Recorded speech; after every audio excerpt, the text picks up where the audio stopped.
긍휼히 여기는 자가 되라 하는 말씀으로 저희들이 묵상하겠습니다. 긍휼히 여기는 자, 이 긍휼 때문에 우리 주님께서 사람으로 오셨고 또 우리를 위해서, 우리를 구원하기 위해서 십자가를 지시고 죽어주셨습니다. 이 긍휼이 엄청나게 중요하죠. 긍휼이 없으면 그게 구원도 없어요. 긍휼이 있기 때문에 우리는 하나님의 자녀가 되었다는 거죠. 하나님과 가족이 되었다는 겁니다. 마태복음 18장에 보시면은 만 달란트 빚진 자와 100데나리온 빚진 자에 대한 이야기가 나옵니다. 주인이 만 달란트 빚진 자를 불러서 그 빚을 갚도록 합니다. 그런데 이 빚진 자는 돈이 너무나 많기 때문에 도저히 그것을 갚을 여력이 없는 거죠. 그래서 불쌍히 여기소서 하고 주인에게 빌게 됩니다. 그래서 주인이 그 만 달란트를 다 그냥 없는 걸로 해줍니다. 근데 그 탕감을 받은 사람이 집으로 가다가 자기에게 100데나리온 빚진 동료를 만나서, 친구를 만나서 맥살을 잡고 돈 갚아라는 거예요. 그 사람이 100데나리온이 없어서 간절히 구합니다. 제발 참으시라고, 내가 돈이 있으면 갚을 테니까 참아주소서, 용서해달라고 그럽니다. 그런데 그 사람이 100데나리온 빚진 자를 감옥에 가둬버립니다. 그 다른 동료들이 보고, 아니 자기는 만 달란트 빚진 것을 주인이 갚아주었는데 겨우 100데나리온, 그것 때문에 친구를 감옥에 가두는 것을 보고 주인에게 일러바칩니다. 이 주인이 화가 엄청나게 나가지고 다시 부릅니다. 불러서 만 달란트 빚진 자, 그 사람에게 이야기를 합니다. 너 그 돈 다 갚아라. 그 돈 갚기 전에는 옥에서 나오지 못하리라 하면서 옥에 가둬버립니다.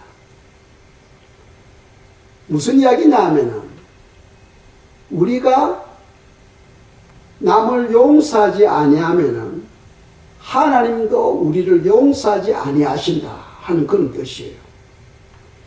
이 만 달란트라는 것은, 달란트의 의미는 건강한 사람이 1년 동안에 버리는 돈이에요. 그러니까 만 달란트니까 죽고 살아나고 죽고 살아나고 해도 10,000번을 해야 갚을 수 있는 돈입니다. 그러니까 사람으로서는 갚을 수 없는 돈이에요. 우리가 주님께 만 달란트 빚진 자라는 걸 잊어버리면 안 됩니다. 근데 데나리온은 건강한 사람이 하루 동안에 버리는 일당입니다. 그게 100데나리온 하면 겨우 3개월이죠. 3개월입니다. 그러나 만 달란트는 만년 동안을 벌어야 갚을 수 있는 돈이에요. 그러니까 우리가 주님께 빚져 있는 것은 이 만 달란트와 같다는 거예요. 도저히 우리로서는 갚을 수 없는 것을 하나님은 우리를 구원하기 위해서 사람의 몸을 입고 이 땅에 오셨고, 또 우리 죄짐을 지시고 십자가를 지시며 피를 흘리시고 장사되셨습니다. 그것을 우리 힘으로는 할 수가 없는 거죠. 그것이 바로 하나님의 사랑입니다. 그것이 바로 하나님의 긍휼입니다. 도대체 그렇다면 긍휼이 무엇인가? 긍휼은 두 가지로 우리가 생각할 수 있는데, 하나님의 긍휼이 있고 성도의 긍휼이 있습니다. 하나님의 긍휼은, 하나님이 우리를 긍휼히 여기신다는 이 뜻은 우리의 모든 죄를 묻지 않고 그냥 없는 걸로 하는 거예요. 우리는 무슨 죄를 범했든 간에 하나님께서 긍휼을 베푼다는 것은 모든 죄가 없는 걸로 해버린다는 거예요. 그것이 바로 하나님의 긍휼입니다. 우리 성경을 한 구절 찾아보겠습니다. 이사야 55장 6절 7절 말씀입니다. 읽겠습니다. 너희는 여호와를 만날 만한 때에 찾으라. 가까이 계실 때에 그를 부르라. 악인은 그의 길을, 불의한 자는 그의 생각을 버리고 여호와께로 돌아오라. 그리하면 그가 긍휼히 여기시리라. 우리 하나님께로 돌아오라. 그가 너그럽게 용서하시리라. 아멘.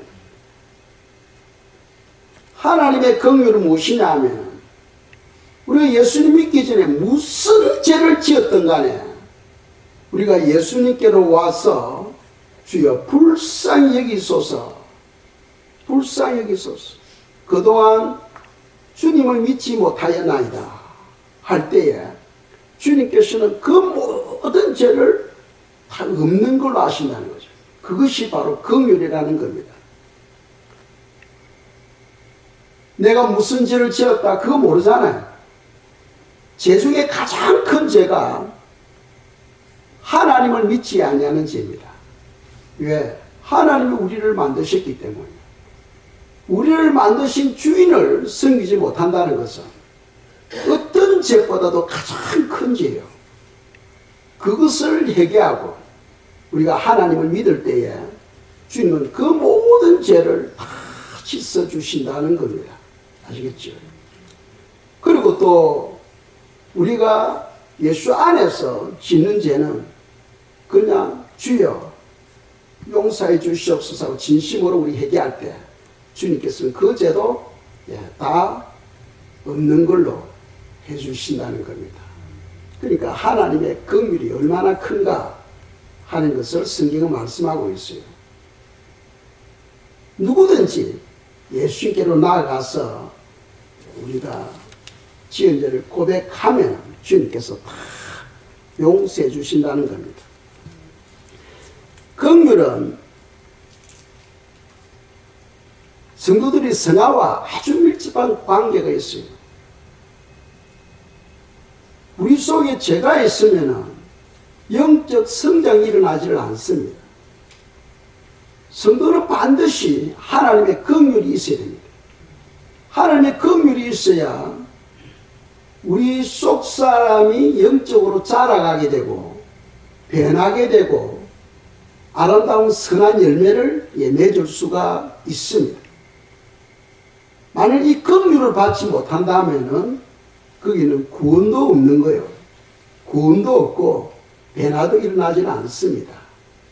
그래서 마태복음 5장 7절에서 긍휼히 여기는 자는 복이 있나니 그들이 긍휼히 여김을 받을 것이며 하고 말씀합니다. 하나님은 그것을 8개의 복 중에 포함시키고 있다는 거예요.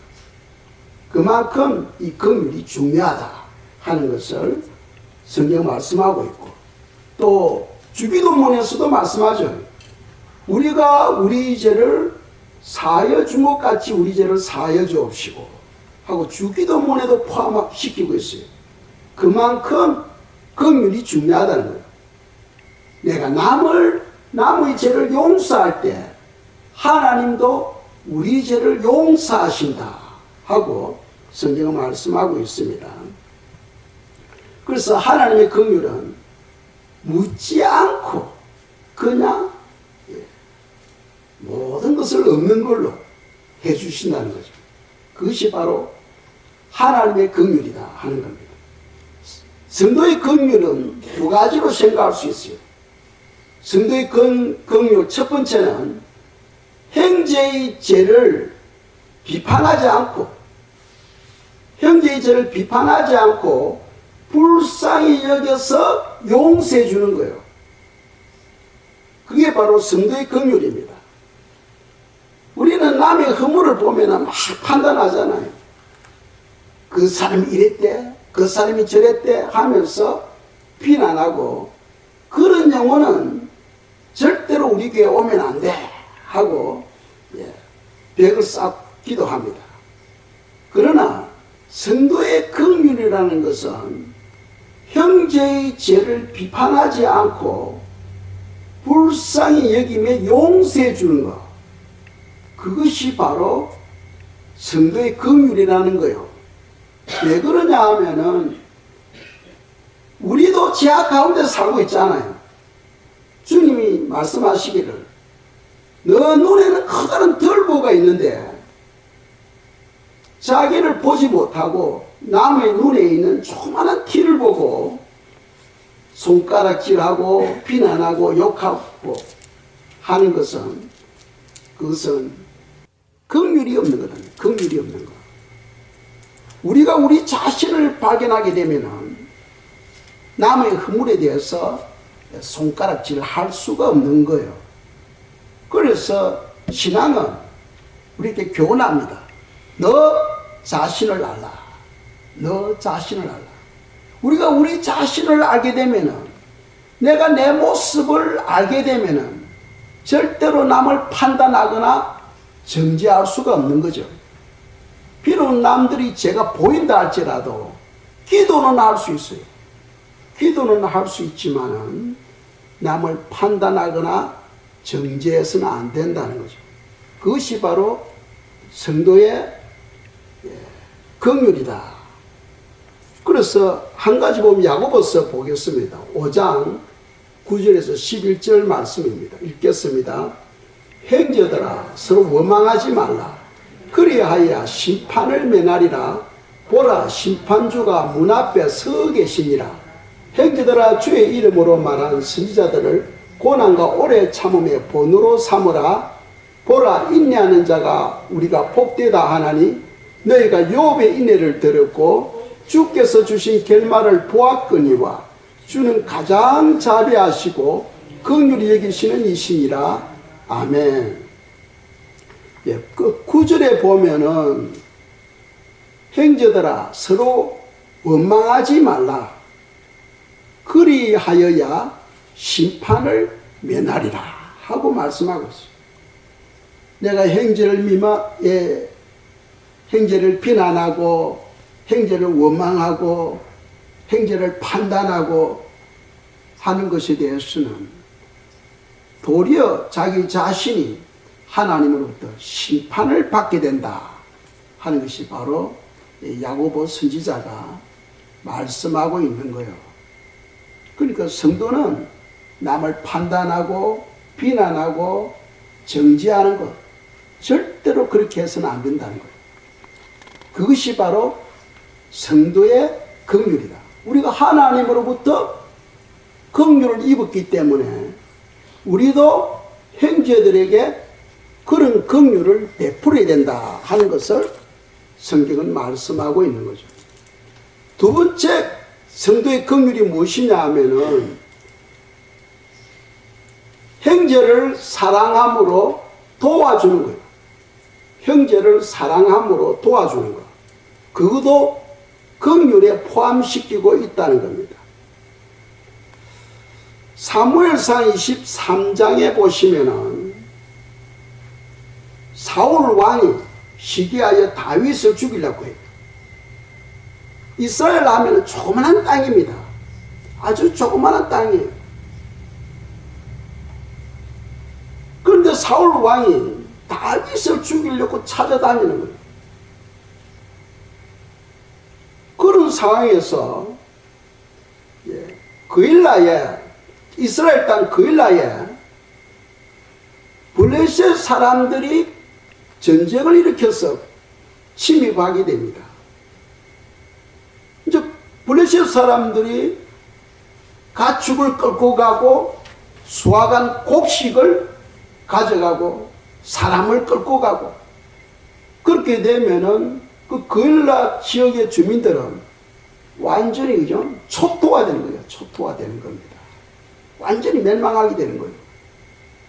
그런데 다윗은 자기가 사울 왕에게 도망다니는 그러한 위험 가운데 있으면서도 그일라의 그 주민들의 행패를 듣고는 그게 가서 그일라 사람들을 구원해요.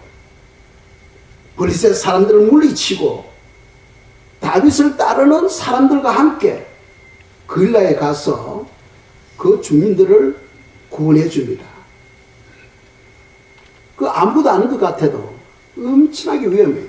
왜 그러냐 하면은 이스라엘은 조그만 땅인데 지금 사울 왕이 다윗이 어디 있는지를 지금 백방으로 찾고 있어요.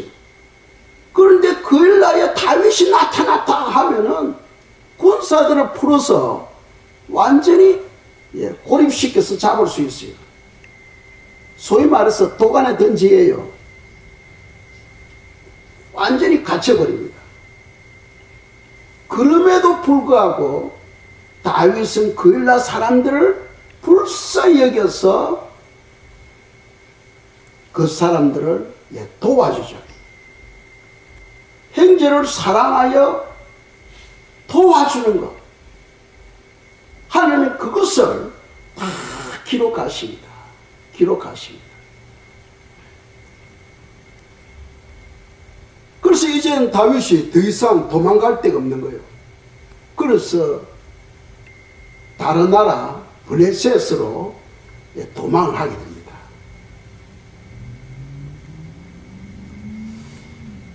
블레셋으로 도망하게 돼요. 그 블레셋에서 일어난 일들을 잠시 후에 말씀드리겠습니다.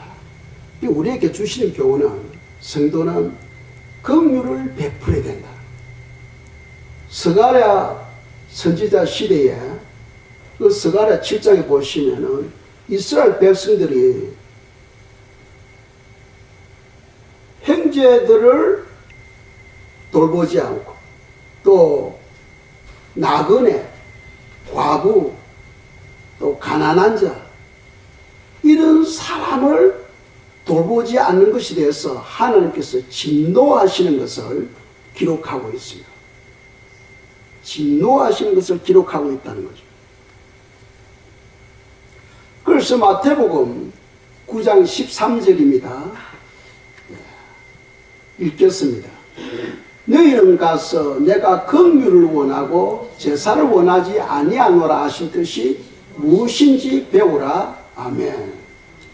하나님은 긍휼을 원하고 제사를 원하지 아니한다. 이 말은 오늘날에는 그 제사가 예배가 되었잖아요. 하나님 예배를 원하지 아니한다 이런 뜻이 아니죠. 이 무슨 뜻이냐 하면은 예배는 엄청나게 중요합니다. 한 주간 우리가 살아온 그 삶의 열매를 주일날 주님께 예물과 함께 올려드리는 시간입니다. 그러니까 예배는 성도들에게 꼭 필요한 시간이요. 복을 받는 시간이에요. 주일날 축도를 하잖아요. 수요일이라든지 금요일날 우리 예배를 드려도 축도 안 합니다. 주일 예배는 복을 받는 시간이에요. 또 한 주간, 지난주 한 주간 살아온 그 열매를 하나님께 올려드리는 시간이에요. 엄청나게 중요한 시간입니다. 그래서 성도는 꼭 예배를 드려야 돼요. 그럼에도 불구하고 예배보다 더 중요한 것이 있는데 그것이 뭐냐? 바로 긍휼이라는 거예요. 형제에게 긍휼을 베푸는 거라는 거예요. 그래서 주일날 하나님께 예물을 드리기 위해서 왔다가 성령 하나님에 의해서 형제와 관계가 묶인 것을 생각나게 하거든 그 예물을 제단 앞에 두고 형제에게 가서 먼저 화목하고 그리고 와서 예배를 드리도록 예수님께서 말씀하셨죠.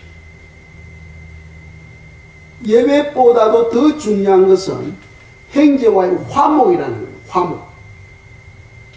형제를 용서하는 거라는 거예요. 그래서 많은 사람들은 형제에 대한 그런 원한을 품고 있으면서 예배를 드리고 있다는 거예요. 그래서는 안 된다는 겁니다. 그런데 이건 우리 마음으로 되는 게 아니에요. 내 힘으로 그렇게 해야지 한다고 되는 게 아니에요. 한번 사람과의 맺혀진 그 원한, 그 아픔은 내 힘으로 없어지는 게 아니에요.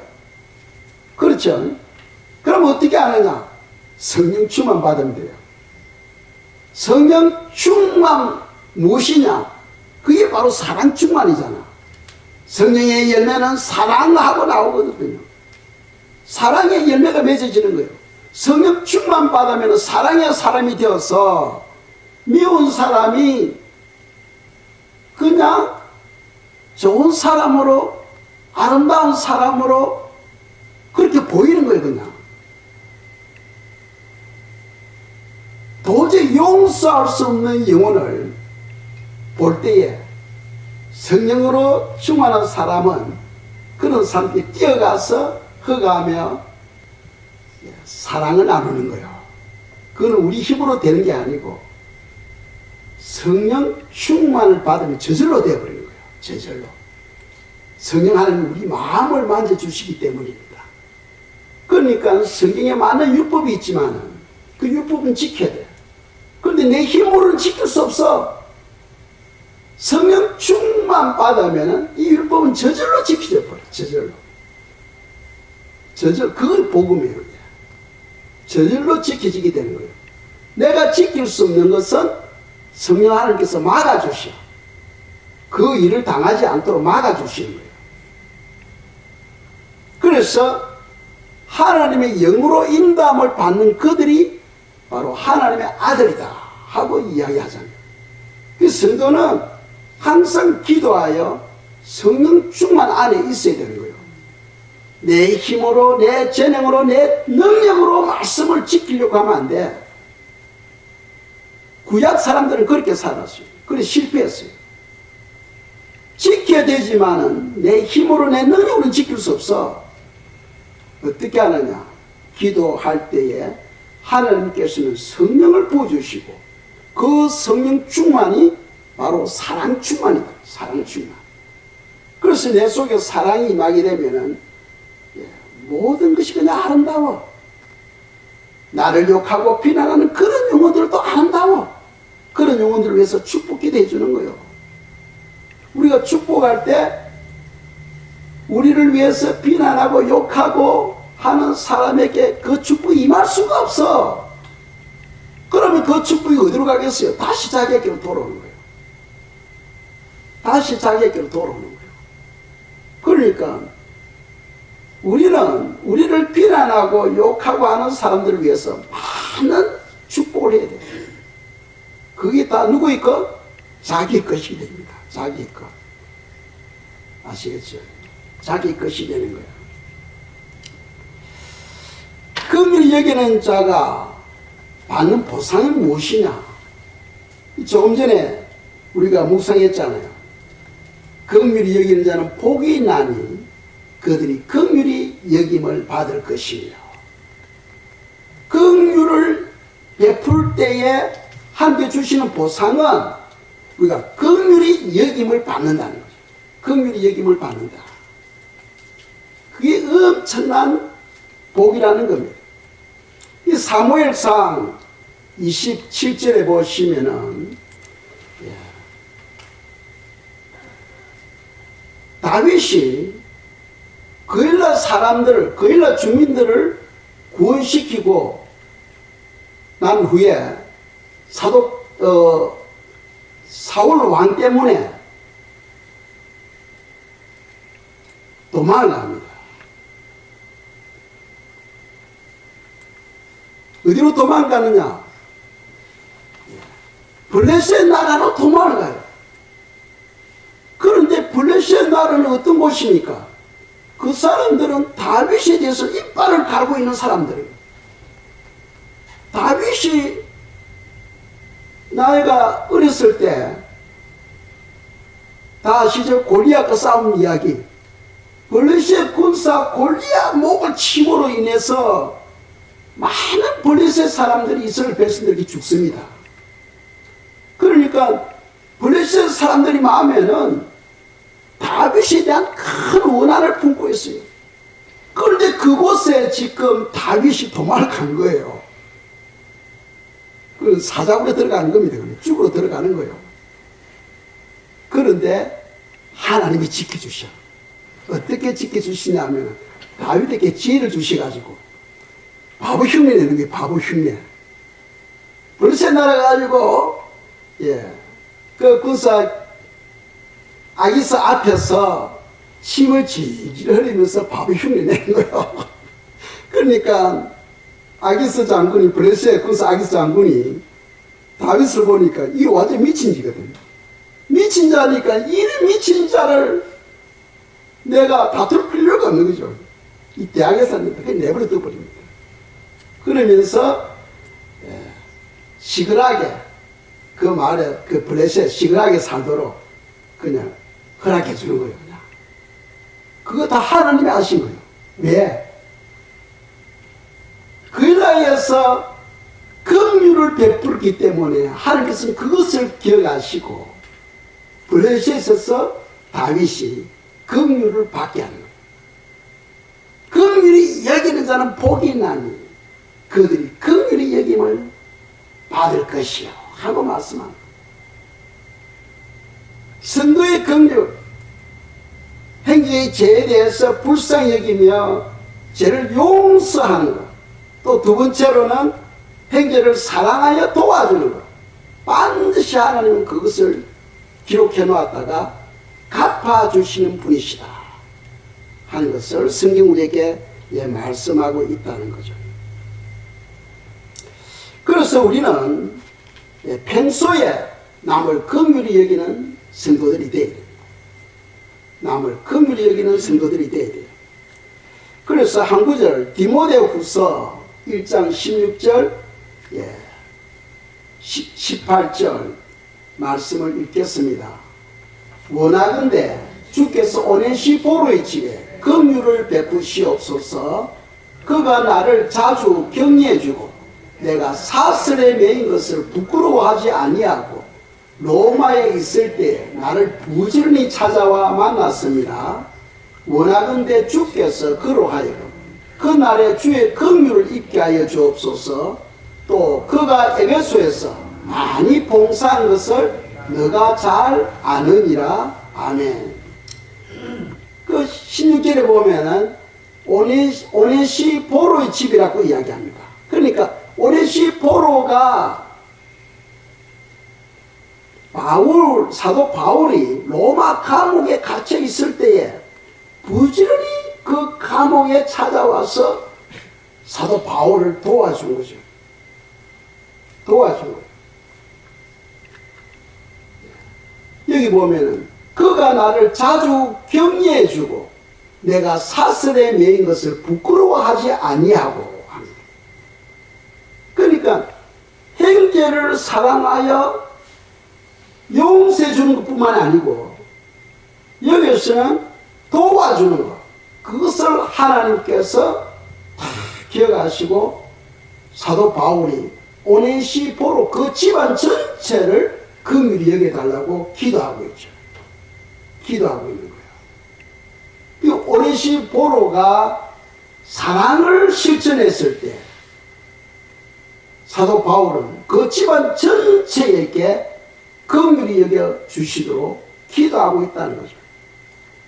이 긍휼이 무엇이냐?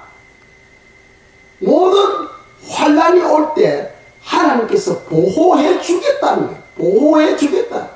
구원해 주겠다. 휴거 때 휴거시키겠다 하는 그런 의미가 이 말씀 속에 포함되죠. 그러니까 성도들은 주위를 돌아보고 어려운 형제들이 있으면 도와주는, 또 기도해주는 그런 성도님들이 되어야 된다 하는 것을 성경 우리에게 말씀하고 있습니다. 성경에는 하나님께서 무조건 긍휼히 여기는 세 사람이 있어요. 세 종류의 사람이 있어요. 이런 사람은 하나님께서 그냥 긍휼히 여기시는 거예요. 어떤 사람들이냐? 첫째로는 하나님을 경외하는 사람. 하나님을 경외하는 사람은 하나님은 그 죄를 묻지 않고 그냥 긍휼히 여겨주시는 거예요.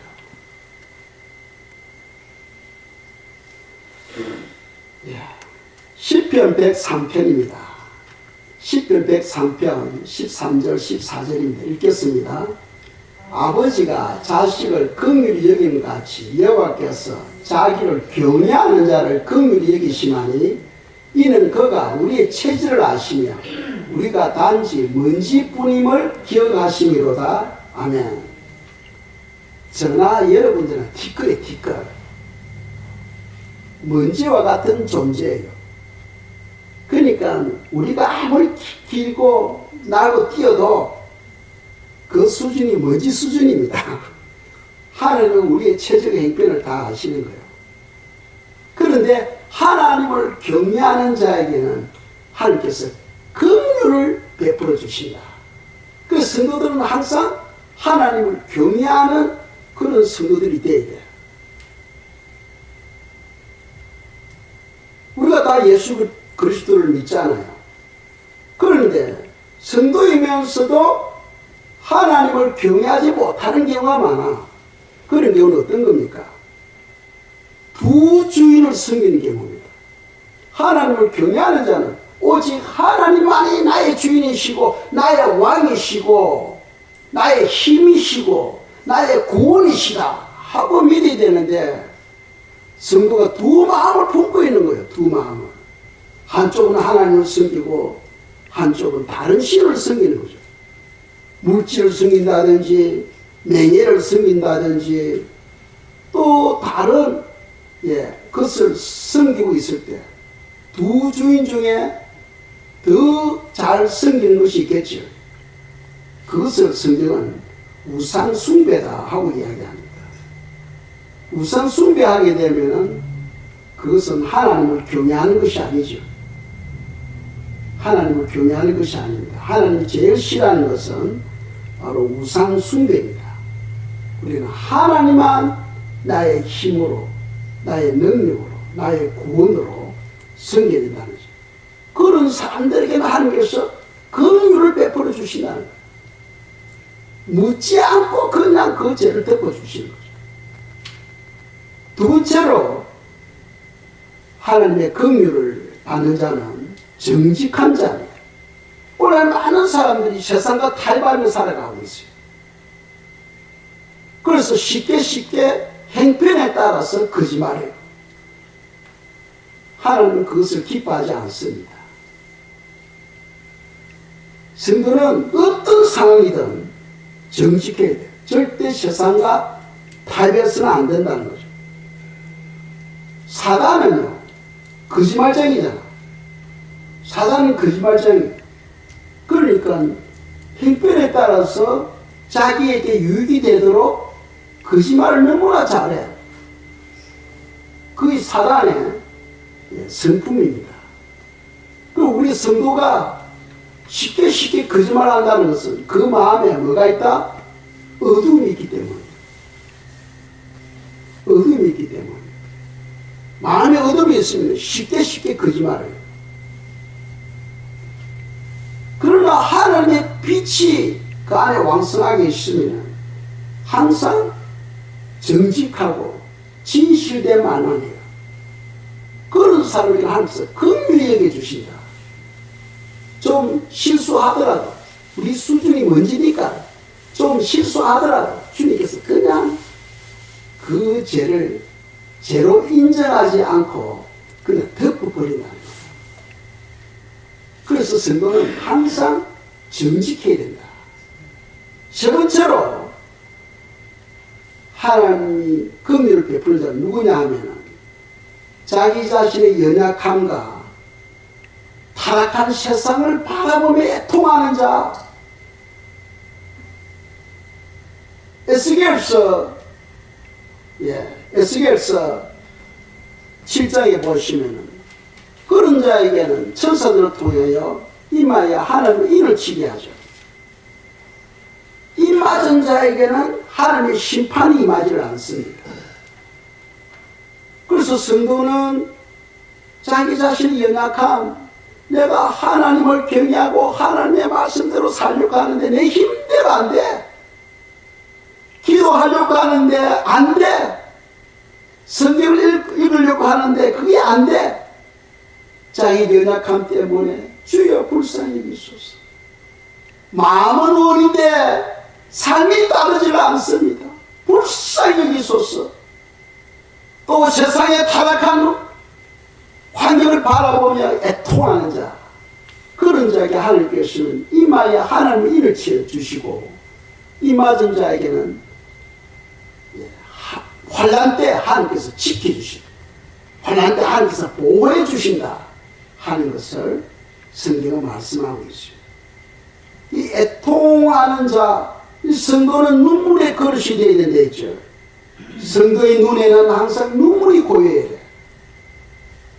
타락한 세상을 바라보며 우리가 타락한 세상에 따라갈 것이 아니고, 타락한 세상에 대하여 애통하는 마음, 주여 이 땅을 고쳐주시옵소서, 주여 이 땅을 새롭게 하여 주시옵소서 하고 애통하는 그런 영혼들에게는 하나님께서 천사를 보내셔서 이마에 하나님의 인을 치고, 이맞은 자에게는 어떤 환난이 오더라도 하나님께서 지켜주십니다.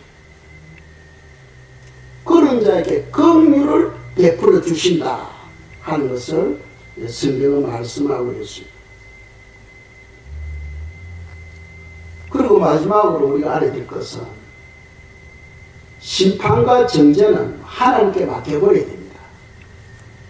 남이 나를 비난하고 욕하고 또 거짓말하고 모함하고 할 경우에 내가 그 원수를 원한을 갚으려고 해서 안 된다는 거예요. 왜 그러냐? 우리에게는 원한을 갚을 만한 특권을 주신 적이 없어요.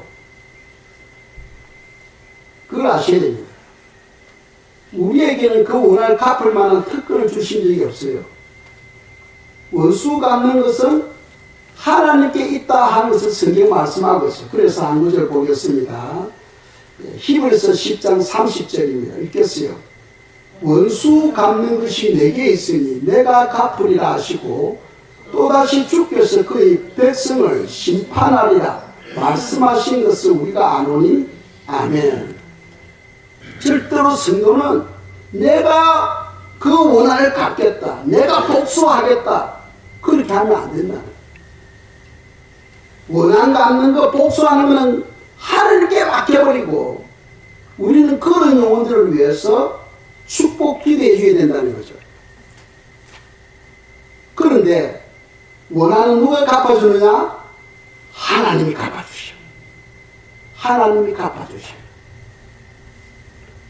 스데반 집사님을 죽일 때에 바울이 되기 전에 사울이었죠. 그 사울이 스데반 집사를 죽이는데 가담했습니다. 그 뒤에 예수 믿고 바울이 되었습니다만 어떻게 됩니까? 엄청난 환난을 당하죠. 엄청난 환난을 당합니다. 돌에 맞아서 거의 죽을 뻔했고, 옥에 갇히는 건 그런 헤아릴 수도 없었고, 많은 환난을 통하고, 그리고 마지막으로 단두에서 목이 잘려서 죽습니다. 엄청난 환난을 당합니다. 그거 갚는 거예요. 그게. 이스라엘 백성들이 하나님의 아들 메시아를 십자가에 죽임으로써 어떻게 됩니까? 예수님이 십자가에 돌아가시고 40년 뒤 주 70년경에 로마의 타이터스 장군이 이스라엘을 쳐서 120만 명의 유대인들이 죽습니다. 그리고 2차 세계대전 때에는 독일에 의해서 60만 명이 학살당해요. 원수는 누가 갚아줍니까? 하나님이 갚아주셔. 우리에게는 원수 갚는 권한을 안 주셔서 우리는 그냥 기도할 뿐이에요. 무슨 기도? 축복 기도. 주여 저들을 불쌍히 여기소서. 스데반 집사님 복음을 전하다가 돌에 맞아 죽잖아요. 죽기 전에 어떤 기도합니까? 아버지여 이 죄를 저들에게 돌리지 마옵소서 하고 죽습니다. 근데 하나님께서 그거 갚아주셔. 예수님께서 십자가에서 임종 직전에 아버지여 저들의 죄를 용서하여 주옵소서, 저들이 하는 것을 알지 못합니다 하고 돌아가시오. 그런데 그 원을 누가 갚아주시오? 아버지께서 다 갚아주시잖아. 아버지는 근데 넘어가는 게 아니야. 반드시 죄는 정죄하신다, 심판하신다 하는 것을 성경은 말씀하고 있어요. 그래서 히브리서 10장 30절에 원수 갚는 것이 내게 있으니 내가 갚으리라. 하나님께서 내가 갚겠다. 너희들 내게 맡기라. 그런데 우리가 갚으려고 하면은 우리가 하나님 자리에 앉아 있는 거예요. 그게 큰 죄가 된다는 거예요. 우리가 하나님 자리에 앉아 있으면 안 됩니다. 원수 갚는 것은 하나님께 맡겨버려야 돼요. 그리고 우리에게 주신 특권은 그들을 위해서 축복기도해 주는 거예요. 주여 긍휼히 여겨주시고 불쌍히 여기소서 하고 그들을 위해서 기도해 주는 거예요. 그러나 하나님은 반드시 자녀들의 기도를 들으시고 하나님이 갚으신다 하는 것을 성경 우리에게 말씀하고 있습니다. 오늘 결국 주시는 교훈이 뭐냐 하면은 모든 것은 심은 대로 거둔다. 무엇으로 심든지 심은 대로 거두신다. 그러니까 우리 성도님들은 긍휼을 심는 성도들이 되어야 돼요. 이것이 얼마나 중요하면은 8가지 복 중에서 이것을 주님께서 포함시켰겠어요.